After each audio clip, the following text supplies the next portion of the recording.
Immortality, you say? So that's how it all began.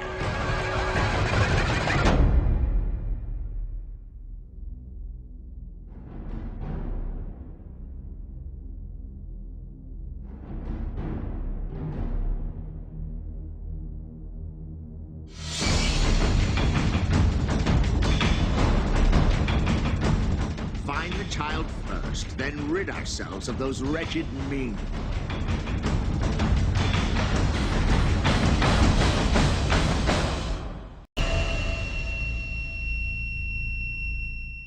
Welcome to Fanboy and the Snob. I'm Chad. I hate you.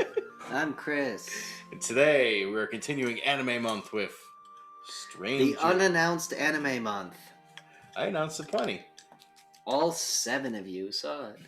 What movie are we talking about today? We're talking about Sword of the Stranger. I saw this in 2009? When it came out? Yeah, when it came out, because it was done by Bones, and Bones has done a lot of fucking quality animation through the years. The one everyone draws reference to is the Cowboy Bebop movie.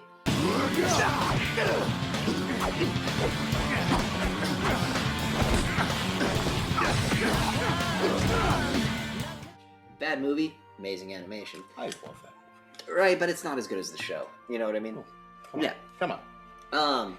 So Sword of the Stranger follows a kid whose blood is sacred, and some Chinese people want to kill him. Yeah. And this random no-name samurai who feels like he must redeem himself decides to defend the kid. And some really fucking insane sword battles happen over and over. Even the sword battles where they're not fighting with the swords, you're like, oh, fuck. Yeah. Who was your favorite character? I liked Lao Lang. He was the German guy. He was cool. Well, I say he's German because he's blonde hair, blue eyes. I don't know. Well, what would he be? A Caucasian. Viking? Could he be Viking? He could be a Viking. That time period, you think he'd be a Viking? He was bigger than the red-haired guy, so maybe he could have been of like Scandinavian descent. Yeah, I think more of a Scandinavian descent. So he was like a Viking guy who moved to China and learned the sword and became the best swordsman in China, and then went to Japan and was like, find me a worthy samurai. Yeah. And he runs into fucking Nanashi, who Namshi. is a guy who dyes his hair black because his hair is red, which led us to the conclusion that he's like Irish, from the Scottish. UK, you know, Irish, Scottish, something like that, because like gingers come from that weird island. So they're basically like the best at what they do. And my favorite character was the spear guy. Which one was he? The random Japanese general with the spear. He does that cool like when him and Lao Lang fight in the dojo, he goes, you know, I'm better with the spear, and then they fight with the wooden swords and he gets his ass kicked. Yeah. And then he sees him at the final battle and he's like whooping Lao Lang with the spear. You know, I was like, dang, that's cool as shit. And then he gets shot by that old guy, and I was like, fuck that old guy, you know? Overall, what did you think of the story? It's a perfect samurai film. It's got the nameless soldier who feels disenfranchised because he did something terrible, and now he's defending a town, a village, a child, an idea to redeem himself. That's a samurai film. That's a Western. You know, it's the idea of the lone warrior who's seeking redemption, does something stupid. Magnificent seven, whatever, 8. Lone Wolf and Cub, Last Samurai, Good, the Bad, and the Ugly, Fistful of Dollars, The Pale Rider. It's the same concept, you know? The idea of like this guy who's like, I fucked up, I don't want to live, but then he finds a reason to keep living and keep fighting. But not because it's for him now, it's for something else. Yeah. Where he plays it as like, he's like, oh, you're gonna give me this money, blah, blah, blah. Well, that's the whole like male thing, like the alpha male thing, like, you know, I'm doing this for the money, but you know he's not doing it for the money. Yeah, because he in the story... It's that scene when the kid gets hit in the ribs, and you see him, like, look shocked. He's like, fuck, but then he goes back to playing cool. Like, that's the moment he's like, I'm gonna help this kid. Yeah, because he knows the kid's being hunted by the Chinese, and he's like, trying to play it off with the kid, and the kid's like, oh, you're just trying to sell me out, blah, blah, blah. Yeah, and the kid is trying to act tough, because the kid knows he's fucked. If the second he lets his guard down, he's done. But then that one period where he's like, yeah, he ends up getting in the fight with what's his name, Lo Rang. Lao Lang. And he comes back and he's like, "Oh, you took too long." Blah blah blah. Then he ends up like giving him medicine, the dog medicine, and all that stuff. Dude, Toby Maru, that fucking How dog. dare Google not have Toby Maru? I know. Where's Toby Maru's picture? Toby Maru. If you could own a dog like Toby Maru, you would never, ever. I would like Ava. You would never ever be in danger. This guy throws 2 daggers at Nanashe, Oh God. and Toby Maru catches the first one and tanks the second. Yeah. And you're just like, what a good dog! Holy fuck!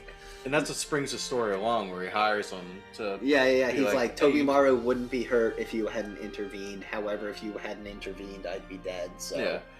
So the guy's like, "All right, I guess if you're gonna pay me," and I know he knew that thing wasn't worth that much the whole time. Oh yeah, absolutely. Because as soon as he looks at it, he kind of rolls his eyes. Yeah. But he's like, all right, whatever. I'm gonna go with it. So how do you think they handled the characters?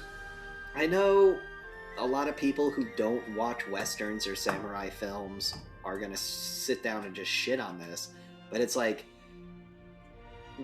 no, okay.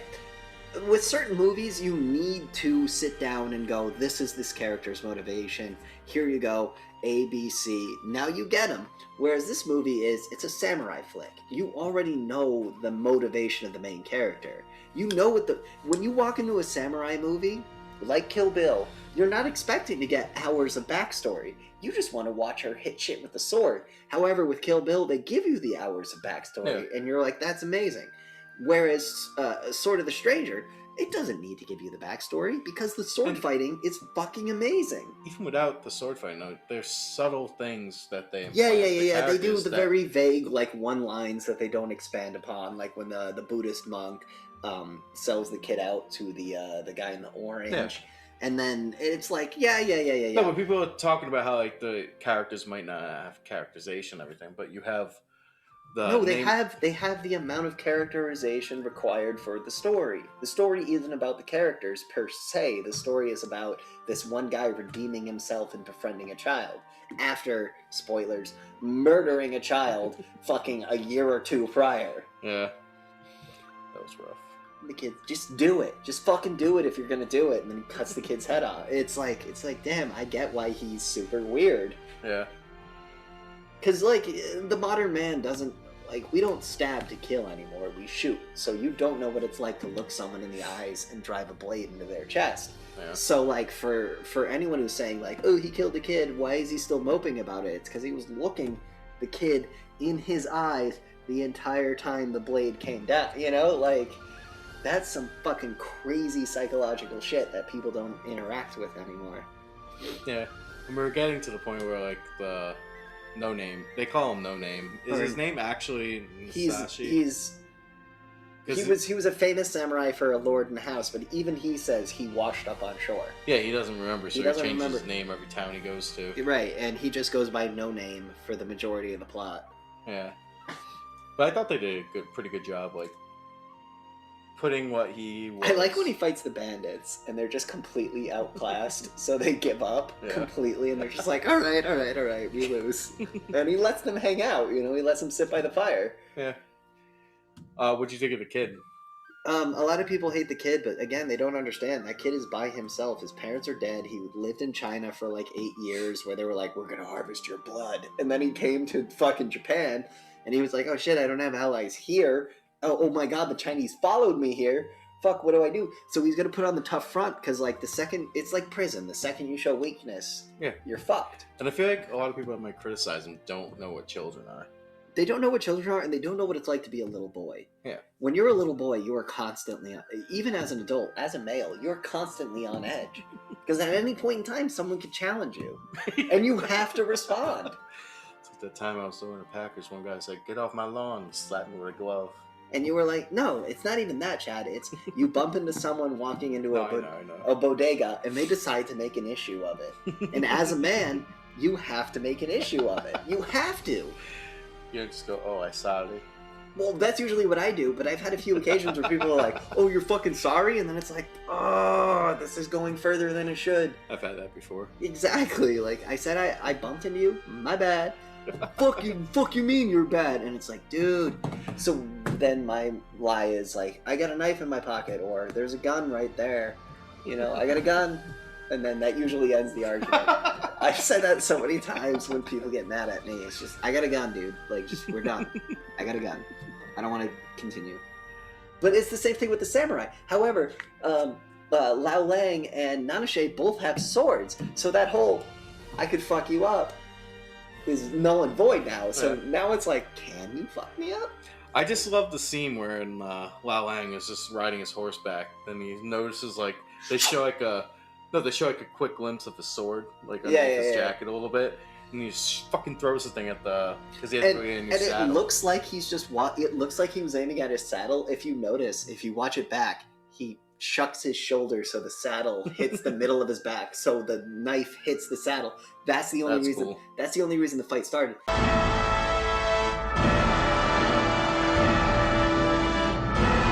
Because if the guy wasn't a samurai or a trained warrior, he just would have got hit back in the back with a knife. But the fact that he saw it coming and went and just caught it, that's the only reason the fight started. Like that goes to the scene when they were being when thieves came. He was like pretty much telling the kid, "We're gonna get robbed soon. Somebody's gonna try to rob us." Keep talking to me. Ready? And then he shoots the rock in the guy's nose and knocks him out. That's the problem with like movies like this. You want to see more story with these kind of characters. And there was talks. You only see the important event. Yeah. And that's all that matters. There was talks of a sequel, I guess I was looking at. I'm glad there's no sequel. Yeah. Because I like the ending. The ending is ambiguous. Yeah. I like to think he lived. I think he died. I want him to live, but I think he died. Well, yeah. What other characters do you think stood out? You had like the main. I like Falcon Bro. Who obviously was taking Liu Lang's cock the entire movie. Remember how upset he was that Liu Lang wasn't there for the meeting? and then he was like, "Don't worry, I'll defend you." He was so gay for him, and then he just dies. Poor guy. I like this. I like how his falcon joined Nanache and the kid at the end of the movie. The Falcon was like, "Well, all right, you guys seem cool," and just started hanging out with them. I liked Scythe Guy. Ooh, Axe Girl. Axe Girl was cool. Yeah. I like the way she died, where they shoot her up against the wall, and then she's like, "Fuck you," and then they shoot her again, and all you just see is the blood from the outside of the wall. I liked the prince who was riding with Spear Guy, and he was like, "I have one thing to request," and then Spear Guy's like, "The princess is yours," and then 5 seconds later he's getting an axe through his fucking skull, and all you see is the blood spray across the dirt. Now, how do you think they handled like the drug thing? I liked the way they did that. It was very subtle. The first time around, I didn't understand until the end. No, I got it. The first time around, I was like, okay, so they're taking heroin. And then the second time I watched it, I was like, no, this is like some magic shit. Yeah. Like, this is some magic. This is where it goes into like the kind of fantasy. Because like, when Spear Guy is on his horse and he pins her to the ground with the spear, you see her try to break the spear. You know, she's like, fuck it, I'll just break the spear that's impaling me. But that's when all the archers start shooting her.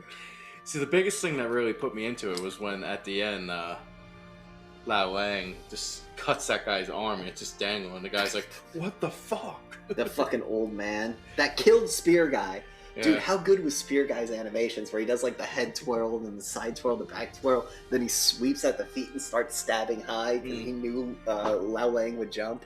I love the way they animated like the characters in this because you could tell the difference between like the Japanese and the Chinese and everything. Oh, I love the fact that the Chinese spoke Chinese and the Japanese spoke Japanese. Yeah, it was a very unlazy thing to do. Like they could have just. They needed to speak through a translator to communicate to each other. Like you don't see that in movies. Like I liked that.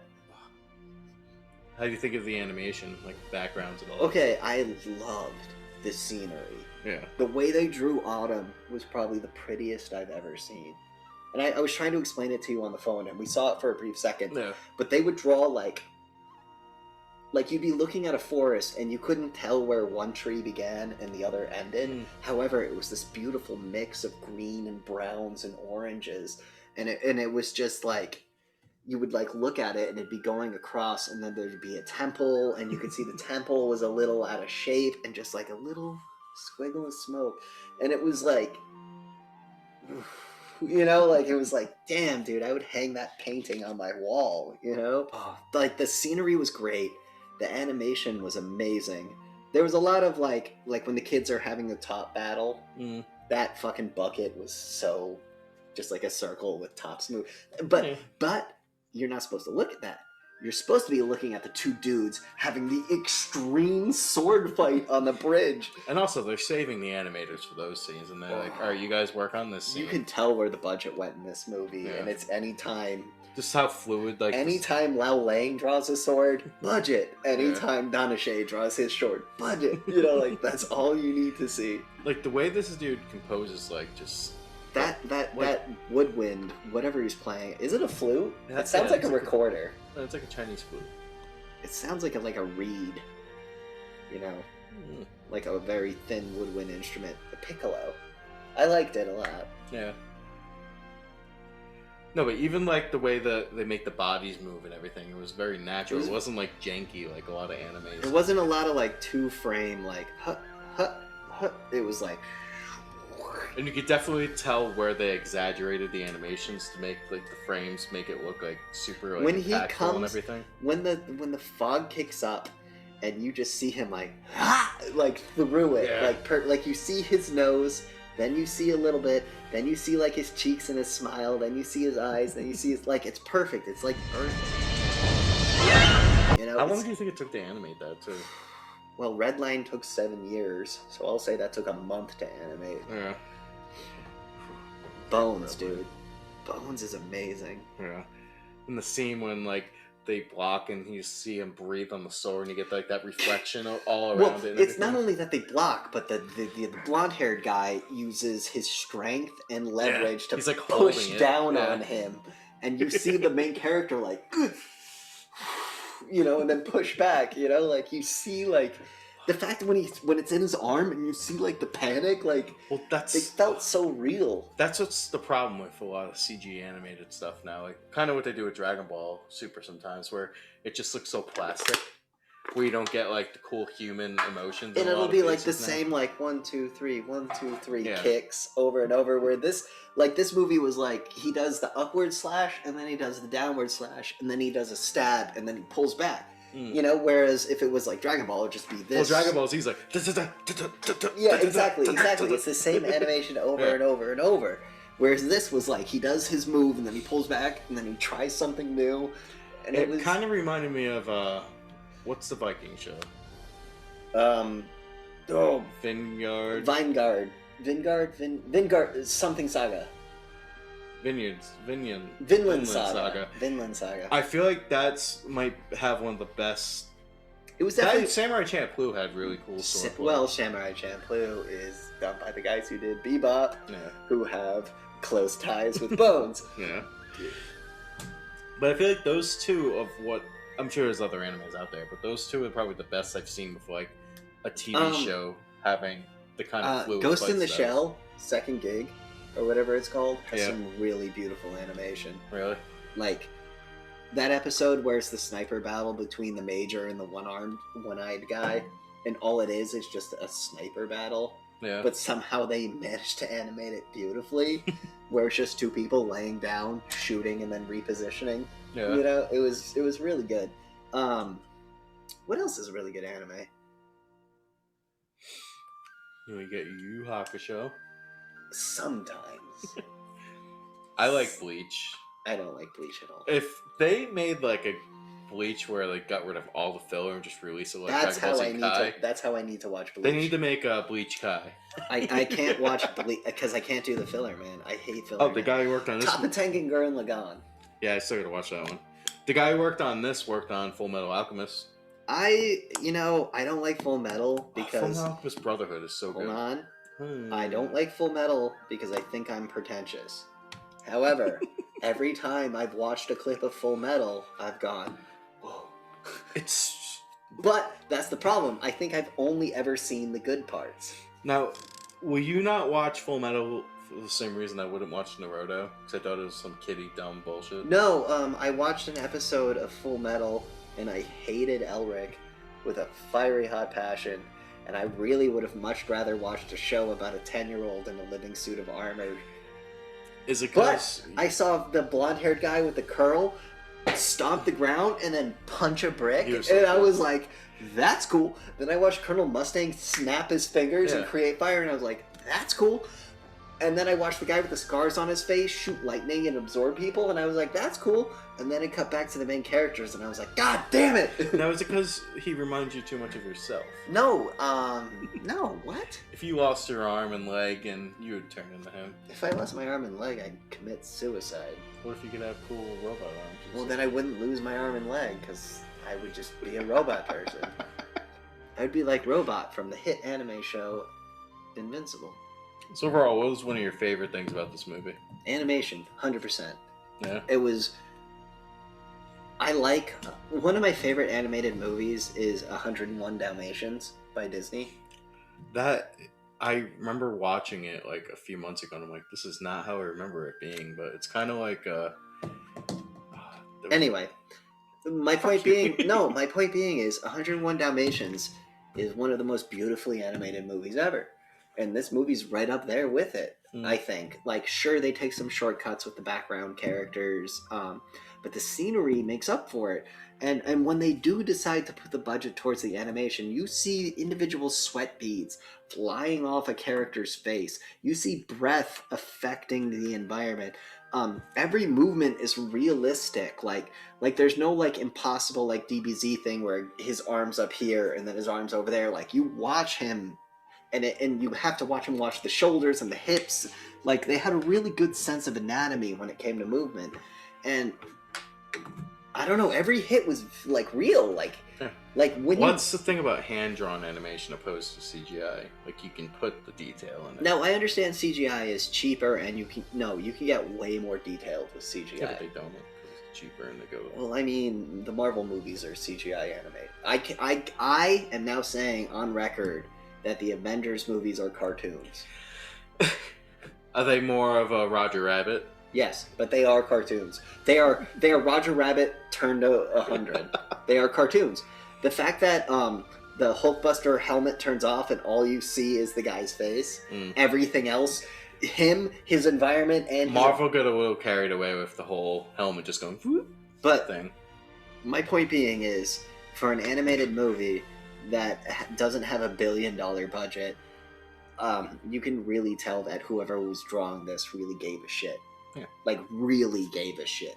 Because, like you watch some Naruto movies, which I've seen one or two. I like animation. So, that's my excuse for watching Naruto, is I like animation. You can really tell that they weren't doing it for a profit, per se. They were doing it to get, like, their art out there. And that fucking... Like, when Nanache does the horizontal slash, and Liu Lang drops down and does the fucking like breakdancer spin to keep momentum to get him back up to do a rising slash. Like, it made sense. It made sense. Like, he was like, oh fuck, I'm not going to be able to dodge this, so he just dropped to the ground and then contorted his body to get himself to stand back up. Like, it made sense in my mind. What are your final thoughts? You should watch Full Metal Alchemist Brotherhood. No, overall, I really liked the characters. I liked how they went and created their little love-hate relationship thing throughout the whole thing. The characters were shallow. Don't pretend they're complex. They're were not shallow. Complex, but it's real. They're what they need to be for the animation. Like, we don't need characters having like epilogues and everything and all this stuff. All you need to know is why Nanache wants to defend this kid and why Liu Lang wants to kill him. I think I like Liu Lang the best. I would watch a prequel with him. Yeah. I'd watch a prequel with Nanache. Nanache, too. That'd be cool. I was hoping they would become best friends. No, I'm glad they fought to the death, because there was no other way. That was my main fucking problem with Samurai Champloo. Yeah. Was at the end they became friends. It's like, no, the whole series was about them having their final duel. So we finally gets to see who is the better one, and then it ends with them walking away. Yeah. I don't know, but overall, I liked the music. I thought it had a good flow throughout the movie. Whoever was on that piccolo or whatever flute recorder, some sort of woodwind that does high pitches, I really enjoyed that, like, Yeah. Is it called an overture if it, like... What, are you a musician? No. No. Not at all. I got dumb fingers. I have arthritis in the You got hands. fat fingers. Fat Fingers, our new channel where Chad struggles to play fighting video games. No, but the music was great. The animation was Amazing. I love the character designs of a lot of the characters. I thought they were pretty great. They were generic, but The main- unique Yeah, enough. but the way they like The did fact that different- everyone had a specific weapon and a specific look. yeah, and the way they made you knew that character was Chinese. You knew that character. What about when Archer Girl fires an arrow and Prince dodges it and then side saddles her through the head? Like, that looks... It was just... Shoot, shoot. You know, it was like instant. Yeah, the but it animation looked was just so fluid in this movie. The way they made arrows in this movie makes you terrified of the idea of something getting lobbed, and then you're just like you're in the middle of a sword fight and you look up and just something hits you in the shoulder. What the fuck? Even the fucking beginning with the slingshot through the fucking thing. Yeah. I imagine if it was a slingshot. Ugh. Fucking nails the kid. But hey, he's fine. Yeah, no, it was definitely a sling. Yeah. I like how the Japanese turned on them like instantly, Yeah. and then it was like a 3-party battle, like Japanese, Nanashe, Chinese, you Yeah. know. And then Liu Lang decided to add a 4th party to Kill it. all of them. Exactly. It was a pretty good movie. I love the scene when he realizes, oh, this dude's here? Yeah. Alright, well, you're done. Oh shit, he came. Because he shot Spear Guy. You see Liu Lang like, come on, you know, Yeah. like I was having fun fighting this guy. He was a good pissed when that guy got shot. dude. Spear Guy. Oh, he was my favorite character because That he just was. proves guns are for bitches. Yeah. Well, John Wick uses guns. Yeah, but Is John Wick a bitch? I would never call John Wick a bitch. I'm gonna tell him you did. Alright, well, thanks for watching. This was my last video. Yeah. I'm gonna tell John. I gotta pee at this. I gotta pee real bad. Don't forget to like and subscribe. I like the movie. I like it too. It was pretty good. It's another movie that Chris recommended that Chad liked. We're starting to see a pattern. I give it a 9 out of 10. I give it a 8 out of 10. Well, that's because you're a dumbass. Yeah. Thanks for watching. I hate that shit, man. Anything.